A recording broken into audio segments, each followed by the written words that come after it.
శ్రీ గురుభ్యో నమః. ఒకసారి శ్రీకృష్ణ పరమాత్మ కుమారుడైన సాంబునికి దుర్వాస మహర్షి శాపం వలన కుష్ఠవ్యాధి వస్తుంది. ఆ కుష్ఠవ్యాధిని పోగొట్టుకోవడం కోసం సాంబుడు సూర్యారాధన చేస్తాడు. సూర్యుడు సంతోషించి తనకు ఎంతో ప్రీతిపాత్రమైన ఈ 21 నామాలను ఇస్తారు. ఇవి కేవలం నామములు మాత్రమే కాదు, ఇది స్తవరాజము. దీని గురించి సాంబ పురాణంలో ఉంది.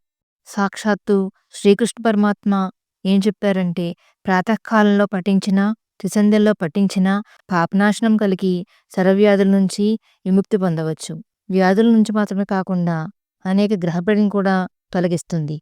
మరణం తథ్యం అన్నవారికి కూడా మృత్యు నుండి బయటపడే అవకాశం ఉంటుందని సాంబపురంలోని విషయము.